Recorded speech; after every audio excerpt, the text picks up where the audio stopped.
In a globalized world, international trade is an important part of any developed economy, but taxes and transportation charges can drive up the price of goods immensely. That's why certain individuals risk their lives to smuggle goods from one country to the next and sell them wholesale. Today, we're looking at the craziest smugglers in history. The possession of weapons is a contentious subject these days, but that didn't stop a driver from trying to smuggle more than 50,000 bullets in the back of his pickup truck in the southernmost city in Texas. In Brownsville, Texas, stolen vehicles are often used to move narcotics and arms across the border, both to and from Mexico. Back in 2012, a border official noticed a white bed of the truck was welded shut and the bed liner showed signs of extensive work. With a team of highly trained canines, the officers were able to identify whether the truck contained narcotics, currency, or explosives. A dog quickly identified explosives in the truck and the team got to work. After pulling up the false floor of the truck, officers were amazed to find machine guns, handguns, loose bullets, and magazines of ammunition. In fact, the bed was more than 3 inches deep with ammunition, meaning that there were tens of thousands of live rounds at the officers' feet. Though it seems like a big score, the lead officer reiterated that it was merely a tiny dent in the total ammunition that passes over the border every day. Back in 2016, a Vietnamese man made a risky choice. He stuffed 18 live songbirds into his pants in an attempt to smuggle them into Taiwan. Agents with the Customs Department at Tan Son Nhat International Airport in Ho Chi Minh City announced the man was searched at the airport when suspicious items were detected inside his checked bag. Investigators said the man had devised special pouches for the live avians, which he had concealed in the legs of his baggy pants and his checked baggage. The Institute of Tropical Biology was consulted and determined 11 of the 18 songbirds were from endangered species, including white-rumped shamas, oriental shamas, and melodious laughing thrush. Because the songbirds are very valuable in Taiwan, it's hypothesized that the Vietnamese man was smuggling them in order to sell them on the black market. And this isn't the first instance of bird smuggling. Back in 2009, another Vietnamese man attempted to smuggle 10 songbirds into the US using an elaborate system of hand-stitched socks. The rare songbirds sell for $10 to $30 in Vietnam, but can fetch as much as $400 in the US. The birds are now in quarantine and could be donated to a zoo if they are healthy.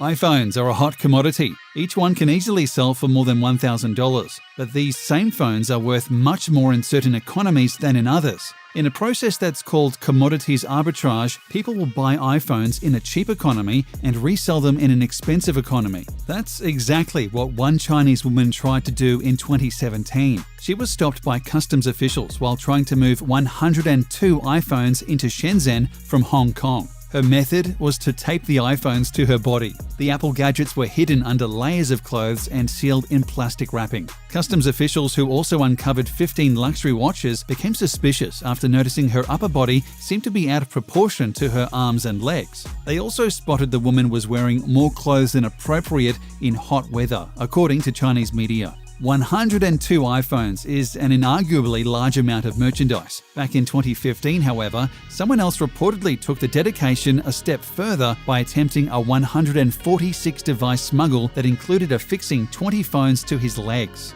Smugglers have also taken to flying hundreds of iPhones from Hong Kong using drones. This is one of the most bizarre smuggling situations on our list, but it was actually done in a pseudo-legal capacity. A van that appeared to have no driver made headlines when it was spotted in Arlington, Virginia back in 2017. From the road, the unmarked grey van eerily looks like it's moving without a driver. The entire front seat looks empty, but when a reporter looked inside, he saw a man wearing a beige and black costume that covered his entire torso. His arms poked out of the bottom of the costume to steer. His face was completely covered like that of a sports mascot who can see out but no one can see in. The company behind this study was Ford. They wanted to see how people reacted to a driverless car while still leaving a human backup inside of the moving vehicle, although he was not required to steer the car. The trial, conducted with the Virginia Tech Transportation Institute, also made use of a light bar mounted on the top of the windshield to provide communication about what the car was doing, including yielding, driving autonomously, or accelerating from a full stop. Nicknamed Car Seat Man, this corporate decision has been lampooned, but it's likely that driverless cars will become increasingly popular in the near future. A woman in Mexico attempted to break her husband out of prison by hiding him in a suitcase after a conjugal visit. Authorities noticed, however, that the suitcase looked bulky as she was leaving and stopped to check it. The man was serving a 20-year sentence for illegal weapons possession and was curled in the fetal position inside. The woman was arrested and charges are pending. A spokesman for police in the Caribbean state of Quintana Roo says staff at the prison in Chetumal noticed that the woman seemed nervous and was pulling a black, wheeled suitcase that looked bulky.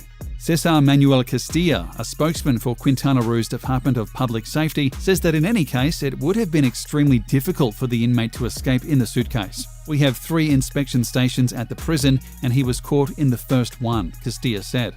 In any case, she would have been asked to open the suitcase for inspection at the 3rd and last inspection station. I don't know what they were thinking. Obviously, this was a pretty lame escape attempt, and the couple didn't make it very far. In the end, the man went straight back to prison.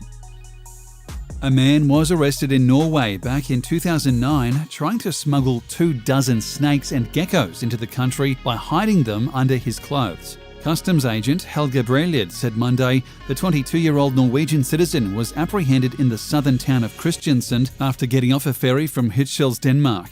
He said the man had 14 royal pythons and 10 albino leopard geckos under his clothes. He had also concealed a tarantula in his bag.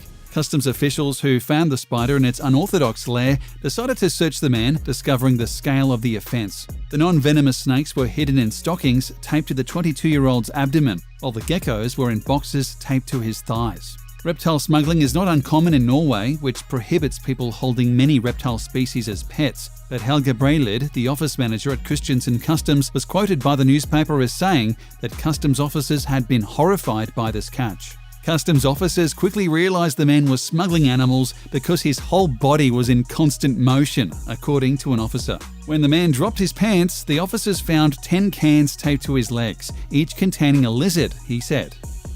A British man continued to serve as a mob boss from behind bars while he served out an armed robbery conviction. And he had an ingenious plan to supply drugs to inmates in Birmingham prison where he resided. He had his associates place the drugs in drones and flew them over the fence and into the prison compound where inmates would surreptitiously pick them up. In total, they smuggled more than £1 million worth of drugs. The group were convicted of organising 49 drone flights, although police believe the actual number may be higher. They were also found guilty of 4 throwovers, with one of the gang spotted on CCTV with an improvised hook ready to collect the goods from inside prison. The ringleader's brother was jailed for 4 years and 8 months for his significant role. Passing sentence, Judge Roderick Henderson said, "Prisons are difficult enough places to run. They contain people who are dangerous and vulnerable. Supplying things into prison that should not be there, drugs, phones, tools and the like, threatens proper management of prisons and creates real risks of violence and loss of control and discipline. To do that is desperately serious."